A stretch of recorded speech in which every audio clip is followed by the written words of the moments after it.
Bismillahirrahmanirrahim. Alhamdulillahirabbil alamin wassalatu wassalamu ala Rasulillah wa ala alihi wa sahbihi ajmain.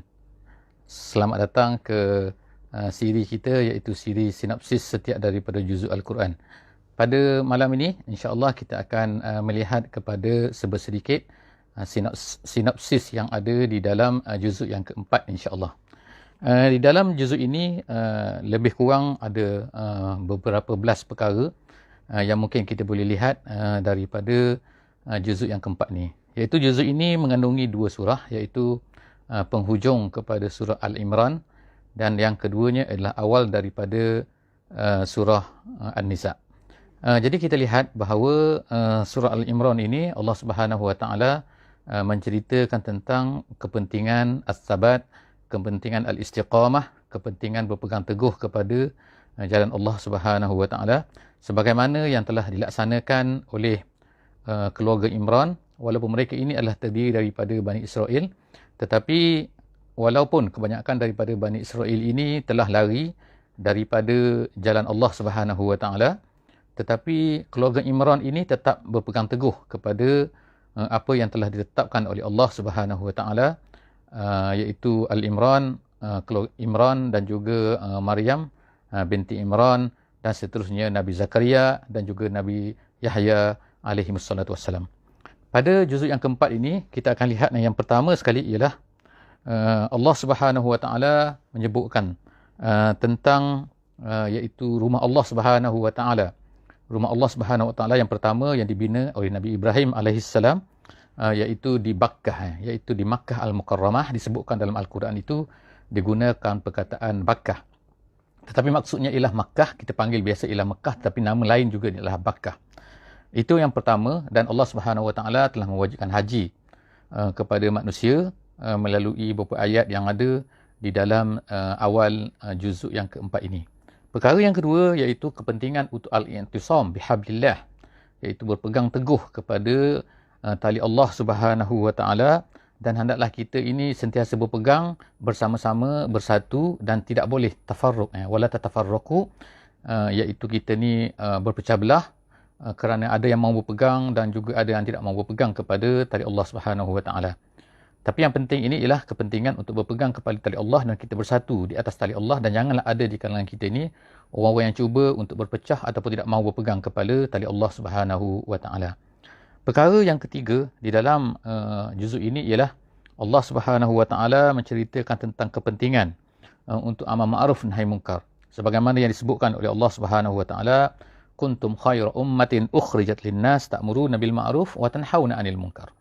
Ayat ini menekankan kepada orang Islam, orang yang beriman, bahawa pentingnya mereka ini berpegang kepada amal ma'ruf dan juga nahi munkar, dan seterusnya mereka adalah beriman wa tu'minuna billah.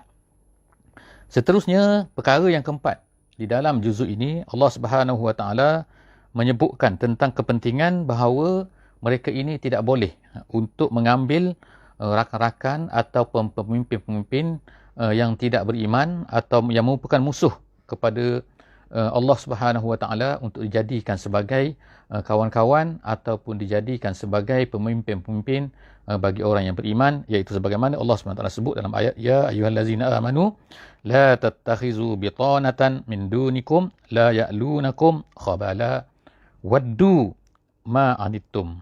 Jadi itu adalah antara ayat yang Allah SWT tekankan bahawa kita tidak boleh mengambil orang-orang yang tidak beriman ini ataupun musuh Islam sebagai pemimpin-pemimpin kita. Seterusnya, perkara yang kelima di dalam juzuk ini ialah Allah Subhanahu Wa Taala menyebutkan tentang perkara yang detail apa yang berlaku semasa peperangan Uhud. Iaitu Allah Subhanahu Wa Taala banyak mengubat, iaitu memperbaiki sikap-sikap dan juga perangai-perangai yang ada pada orang Islam yang sepatutnya mereka tak lakukan, tetapi oleh kerana mereka lakukan, maka Allah Subhanahu Wa Taala telah mengenakan hukuman kepada mereka, iaitu seolah-olahnya kekalahan di dalam peperangan Uhud. Seterusnya, di dalam ayat-ayat dalam juzuk ini juga, ketika menceritakan tentang peperangan Uhud ini, Allah Subhanahu Wa Taala menegaskan kepentingan orang Islam ini sepatutnya mereka ini menjauhi daripada perkara-perkara dosa, perkara-perkara maksiat dan di antaranya ialah perkara-perkara yang berkaitan dengan riba dan perkara-perkara yang berkaitan dengan terikatnya mereka ini dengan dunia, yang menyebabkan mereka ini akan ditimpakan dengan kesengsaraan di atas dunia ini oleh Allah Subhanahu wa taala. Perkara itu perkara yang kelima. Perkara yang keenam di dalam juzuk ini ialah Allah Subhanahu wa taala menyebutkan beberapa sifat hamba-hamba Allah yang muttaqin. Dan hendaklah kita melihat iaitu di antaranya sebagaimana Allah Taala sebutkan, iaitu wasari'u ila maghfiratin min rabbikum wa jannatin arduhas samawati wal ardu uiddat lil muttaqin. Jadi itu semua adalah merupakan sifat-sifat yang sepatutnya diikuti, diambil, dijalani oleh orang-orang yang beriman supaya mereka ini menjadi orang-orang yang muttaqin. Dan ada lagi banyak beberapa perkara lagi yang Allah Subhanahu Wa Taala sebutkan, iaitu yang bermula daripada ayat 133 sehinggalah sampai kepada ayat 138. Jadi insya-Allah kita boleh tengok insya-Allah sama-sama dalam juzuk ini, surah Al-Imran 133 138, Allah Taala menjelaskan sifat-sifat yang sepatutnya ada pada orang-orang yang beriman. Seterusnya ialah Allah Subhanahu Wa Taala menyebutkan tentang secara jelasnya, iaitu orang-orang yang beriman ini sepatutnya mereka ini tidak boleh merasa hina, tak boleh merasa sedih, tak boleh merasa ia rendah diri, dan selagi mana mereka ini adalah orang-orang yang beriman. Sebagaimana firman Allah Subhanahu Wa Taala dalam surah Al-Imran ayat 139, Allah Taala kata, A'udzubillahi minasyaitonirrajim, wala tahinu wala tahzanu wa antumul a'laun in kuntum mu'minin. Jadi kalau kamu yang orang beriman, maka hendaklah kamu jangan merasa hina diri, jangan kamu merasa sedih, hendaklah kamu ini merasa bahawa kamu adalah orang yang tinggi, orang yang hebat, kerana kamu ini beriman. Jadi nilai iman tu sepatutnya adalah menjadi satu nilai bagi semua orang-orang yang beriman, bahawa mereka hendaklah rasakan bahawa dengan imanlah sebenarnya Allah Ta'ala meningkatkan mereka. Allah Ta'ala pandang mereka ini kerana keimanan mereka, dan bukannya Allah Ta'ala pandang manusia ini berdasarkan kepada perkara-perkara yang lain selain daripada keimanan. Seterusnya, dalam poin yang seterusnya, iaitu poin yang ke-8, kita akan lihat selepas daripada itu Allah Subhanahu Wa Taala menceritakan tentang tanakut, iaitu perkara-perkara yang tidak betul pada orang-orang Yahudi ni. Tanakut ni makna pertentangan. Kadang-kadang macam ni, kadang-kadang macam ni, kan, benda-benda yang tidak betul di kalangan orang Yahudi ni, di mana Allah Subhanahu Wa Taala sebutkan, detailkan. Kita boleh lihat insya-Allah di dalam juzuk yang ke-14 ini.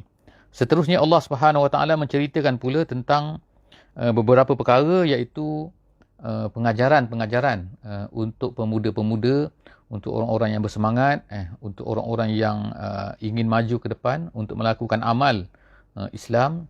Maka sepatutnya mereka ini ialah apa? Sepatutnya melalui satu tahap yang pertama, iaitu dipanggil sebagai at-tarbiyah daripada orang-orang yang mempunyai kelayakan untuk mentarbiah mereka. Jadi Allah Subhanahu Wa Taala sebutkan situ, iaitu Allah Taala sebutkan wa ka'ayyim min nabiyyin qatala ma'ahu ribbiyun kasirun. Artinya maknanya nabi-nabi ni sejak daripada dulu lagi, bahawa nabi-nabi ni semuanya mereka semua ni adalah bukan hanya seorang diri, mereka ini berperang di jalan Allah Subhanahu Wa Taala. Bukan mereka ni adalah sendiri-sendiri, tapi bersama-sama dengan mereka adalah ramai, kelompok-kelompok. Ribbiyun kasir. Ribbiyun ni setengah kata adalah maksudnya adalah jamaatun. Makna orang-orang yang bersama dengan. Jadi kita hendaklah menjadi orang yang bersama dengan nabi-nabi, ataupun bersama dengan apa yang telah dilalui oleh nabi-nabi, iaitu menegakkan panji-panji yang telah ditegakkan oleh nabi kita Nabi Muhammad sallallahu alaihi wasallam. Jadi kita tak boleh berpisah dengan nabi-nabi ni. Kita tidak boleh tidak menjadi pendukung ataupun penolong kepada apa yang dibawa oleh nabi kita Nabi Muhammad sallallahu alaihi wasallam. Dan kemudian Allah Taala sebutkan beberapa perkara lagi yang mungkin akan terkena kepada mereka. Jadi walaupun mereka ini dikenakan dengan pelbagai ujian-ujian, penentangan, tapi as long as mereka ini adalah bersama dengan membawa ajaran nabi-nabi, mereka ini bersama dengan nabi-nabi, jadi mereka ini akan tetap juga menegakkan apa yang itu, iaitu fama wahanu lima asabahum fi sabilillahi wa ma dha'fu wa mastakanu. Allah Taala puji mereka ni, iaitu mereka ini akan mendapat kurniaan daripada Allah Subhanahu Wa Taala. Dan Allah Taala sebutkan di hujung ayat tu, iaitu surah Al-Imran ayat 146, wallahu yuhibbus sabirin. Allah Taala suka kepada orang-orang yang sabar. Jadi maksud di situ ialah sabar untuk bersama-sama dengan ajaran nabi-nabi walaupun mereka ini melalui pelbagai masalah dan sebagainya. Seterusnya poin yang ke-11 di hujung surah Al-Imran ini Allah Subhanahu Wa Taala menyebutkan tentang beberapa perkara, iaitu tentang pada semua kejadian Allah Subhanahu Wa Taala ini, inna fi khalqis samawati wal ardi wa ikhtilafil laili wan nahar la ayatin li ulil albab, iaitu bagi orang yang berfikir, orang yang sentiasa menggunakan fikiran dia untuk melihat dan berfikir terhadap kejadian-kejadian Allah SWT pada semua benda-benda itu sebenarnya mempunyai pengajaran dan menunjukkan kepada kebesaran Allah SWT. Allah Ta'ala kata sesungguhnya pada kejadian langit dan juga perjalanan bumi dan juga peredaran malam dan juga siang, semua itu adalah menyerupakan la ayatin, merupakan tanda-tanda kepada orang-orang yang berfikir. Jadi sampailah kepada hujung surah ini, jadi disebutkan bahawa Nabi kita sallallahu alaihi wasallam membaca ini apabila dia bangun daripada tidur baginda sallallahu alaihi wasallam. Jadi marilah kita sama-sama mentadabbur setiap daripada perkataan-perkataan tersebut, iaitu surah Al-Imran ayat 190. Seterusnya kita masuk selepas daripada itu ialah surah An-Nisa. Jadi dalam surah An-Nisa ini kita masuk beberapa ayat beberapa puluh ayat daripada surah An-Nisa di dalam juzuk ini, iaitu surah An-Nisa ini namanya adalah surah perempuan, iaitu untuk menunjukkan Allah Subhanahu Wa Taala sebutkan di dalam surah ini perkara iaitu orang-orang yang lemah. Jadi sebagai simbolnya ialah perempuan, tetapi disebutkan di sini itu pelbagai kelompok-kelompok manusia yang dikatakan sebagai orang-orang yang lemah lah, iaitu sama ada mereka ni anak yatim, sama ada mereka ni adalah mustad'afin fil ardi, iaitu orang-orang yang tak mampu untuk berhijrah di jalan Allah Subhanahu Wa Taala kerana mereka ni dikurung, kerana mereka ni dan sebagainya, dan juga orang perempuan. Jadi semua ini adalah golongan-golongan yang lemah, dan Allah Subhanahu Wa Taala menceritakan di dalam juzuk ini, dalam surah An-Nisa ini, tentang perlunya kita ni membela orang-orang yang mempunyai kuasa, orang-orang yang ada kemampuan untuk membela orang-orang yang lemah ni, dan tak boleh membiarkan ataupun mengeksploit kedudukan mereka ni, kelemahan mereka ni untuk kepentingan mereka, kepentingan sendiri. Jadi Allah Subhanahu Wa Taala sebutkan dalam poin yang seterusnya, iaitu antaranya Allah Taala sebutkan tentang pembahagian waris. Perlunya pewarisan ini dibahagikan mengikut caranya sebagai penyelesaian, kerana Allah Subhanahu Wa Taala tahu bahawa kita manusia ni akan sentiasa bergaduh, berebut harta dan sebagainya. Jadi sebab itulah Allah Subhanahu Wa Taala mewajibkan kepada kita untuk mengikut apa yang telah ditetapkan oleh Allah Subhanahu Wa Taala dalam surah An-Nisa ni. Ada 1/3-nya, 1/2-nya, ada 1/6-nya, 1/8 dan seterusnya. Semua itu telah ditetapkan oleh Allah Subhanahu Wa Taala, disebutkan secara detail di dalam surah An-Nisa ini ataupun dalam juzuk yang keempat ini. Seterusnya ialah Allah Subhanahu Wa Taala menyebutkan tentang kepentingan untuk memberikan kepada perempuan ini haknya, kerana sebelum daripada ini orang-orang perempuan itu di zaman jahiliah, mereka ini tidak diberikan haknya. Walaupun sepatutnya mereka ni adalah daripada keturunan seseorang dan sebagainya, tetapi mereka tidak diberikan haknya. Jadi Allah Subhanahu Wa Taala telah menyebutkan di sini, sama ada hak tu dari segi hak harta benda, sama hak tu apabila mereka ni menjadi isteri dan sebagainya, maka semua tu sepatutnya diberikan oleh orang-orang yang mempunyai kuasa ke atas mereka tu melalui miras dan sebagainya. Jadi hak-hak itu dipanggil hak-hak perempuan yang sepatutnya ditunaikan oleh semua daripada kita, disebutkan oleh Allah Subhanahu Wa Taala dalam juzuk yang keempat ini. Seterusnya perkara yang terakhirlah, iaitu Allah Subhanahu Wa Taala menceritakan tentang al-muharramat minan nisa. Dalam di hujung juzuk yang keempat ni, iaitu Allah Taala sebutkan perempuan-perempuan yang diharamkan daripada berkahwin. Jadi dihuraikan satu persatu di situ. Jadi insya-Allah moga-moga kita akan mendapat sesuatu, insya-Allah mendapat manfaat daripada juzuk yang keempat yang mungkin kita dah baca ataupun kita sedang baca ataupun akan baca insya-Allah. Setakat itu saja aku qauli hadza wa astaghfirullahal azim li wa lakum. Bertemu lagi insya-Allah di juzuk yang kelima, sinopsis juzuk yang kelima di sesi akan datang insya-Allah. Wallahu a'lam bissawab. Wassalamualaikum warahmatullahi wabarakatuh.